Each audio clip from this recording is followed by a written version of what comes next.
Guys, welcome back sa ating YouTube channel mga katropa, mga kabady, ayan, sa agriculture, ayan, sa mga negosyo at iba't ibang kwentuhan, mga usapang business na magpapayaman sa ating mga mamamayan. Ayan, so tara, pag-usapan natin itong tungkol sa Tilapia Farming 101, puhunan, kitaan, ayan, himay-himayin natin yan mga katropa.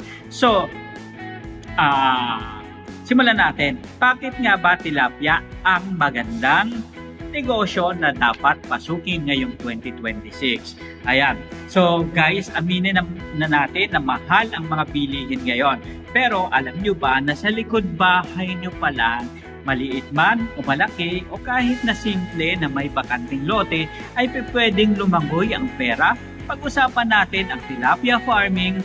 Bakit nga ba ito ang magandang negosyo na dapat nating pasukin, the fish for all masses, and sabi nga nila, ang tilapia hindi mapili sa pagkain, matibay sa sakit, at sa loob ng 4 na buwan parang babuyan lang din mga katropa, no?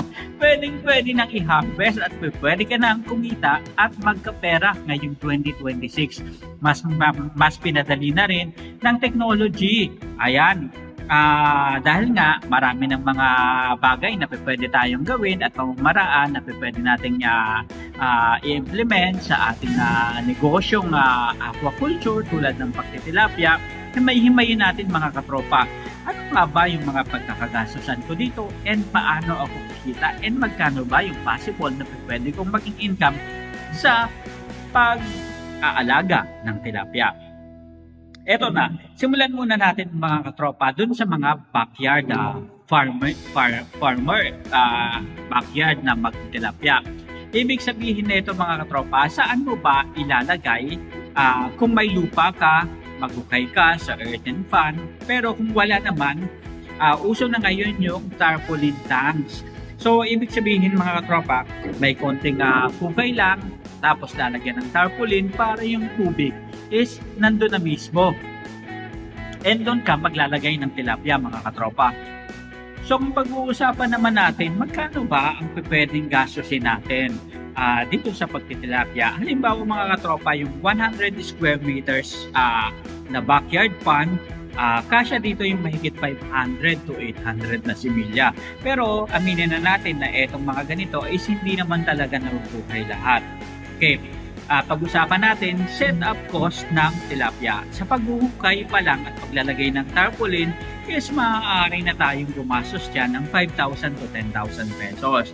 Plus, ibig sabihin nito, i-make sure lang natin mga katropa na safe yung tilapia na yung mga areas na paglalagyan natin, yung hindi binaba at hindi umaapaw yung tubig kasi mamaya sayang lang yung pagnenegosyo natin at pagtatayo natin ng ganitong business, di ba? Kasi sa ganitong business namumuhunan tayo at nagpapalabas ng pera. Ikalawa pa na pagkakagastusan natin nakasama sa setup is yung tinatawag na water pump o aerator. Ito ay makakatulong para sa pagbibigay ng oxygen o magandang quality ng hangin para sa ating mga tilapia. Maaari tayong gumastos dito ng 3,000 pesos. And mga katropa, yung iba pang net at iba pang mga gamit na maaari nating pagkagastusan is maaaring umabot ng 2,000 pesos o higit pa. So overall total setup, sabihin na natin na malinis at maliwanag na minimum na maaari nating gastusin is 15,000 pesos. Ibig sabihin, ito yung initial na capital na maaari nating ilaan sa pagsiset up ng ating fund o tilapyaan.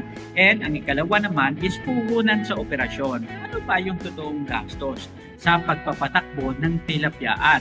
Remember, pinag-uusapan natin 4 months bago natin maani ang mga tilapia na similya pa lang na palalakihin natin mga tropa.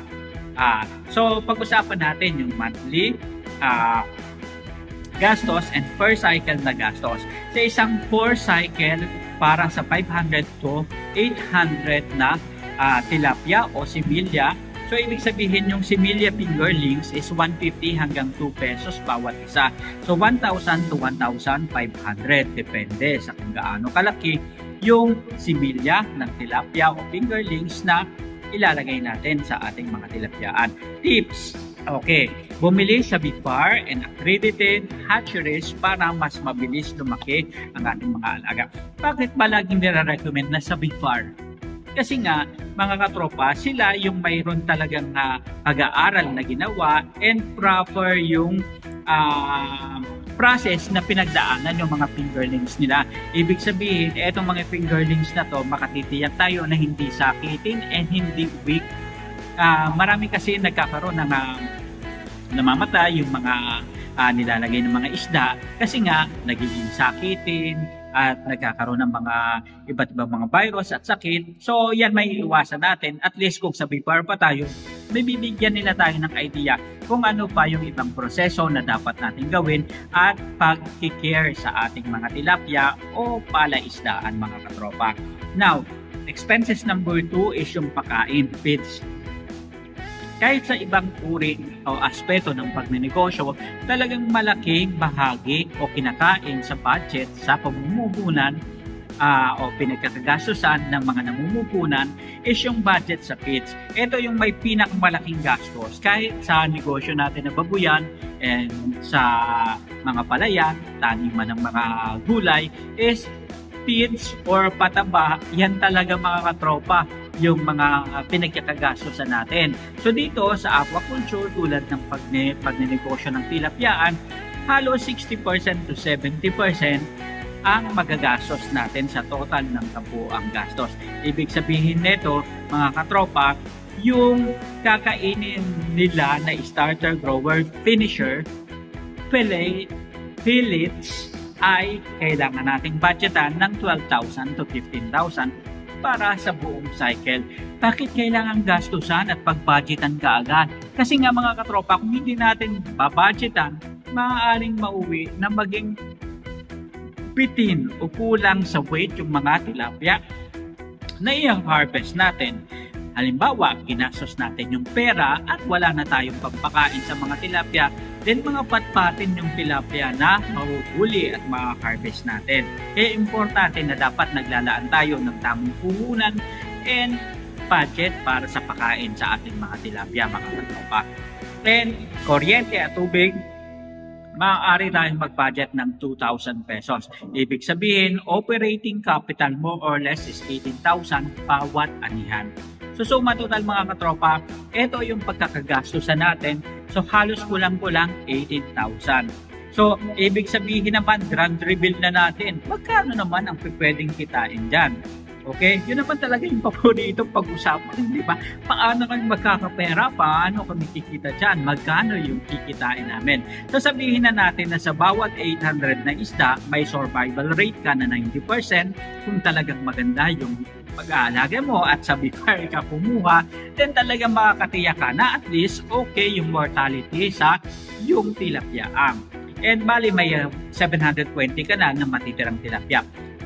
Remember, ang pinag-uusapan natin is 800 fingerlings, di ba? And pagkalipas ng 4 na buwan, ang bawat isa ay maaaring kumimbang ng 250 hanggang 300 grams. Sapat yan para at least yung bawat 1 kilo na ma-harvest mo ay may 3 piraso hanggang 4 na pirasong tilapia sa bawat 1 kilo. So total harvest weight, halos 200 kilos yung tinatarget natin, ini-aim natin na sana yun yung baani ng ating tilapyaan. So ibig sabihin nito, kapag binenta natin farm gate price, halimbawa 120 or 150 per kilo, maaari nating ibenta gross 200 kilograms times 130. Doon na lang tayo sa median, mga katropa. So maaari tayong makabenta ng 26,000. And para sa net profit naman o kabuuan kita, 26,000 na benta minus 18,000 na gastos sa bawat 4 na buwan na cycle is maaari tayong, mga katropa, na kumita malinis 8,000 pesos sa bawat 100 square meters na tilapyaan. So what more pa kung mas malaki ang ating tilapyaan? Remember naman, sa pagtitilapya is kahit malaking area, kung magbabayad ka sa labor cost, lubos-lubusin mo na, palakihin mo na. Sayang naman yung space, di ba? Pero sabi ko nga, kung limited lang talaga yung space natin and backyard lang naman tayo, why not? Di ba? Okay na yung 8,000 pesos sa 4 na buwan na pag-aalaga.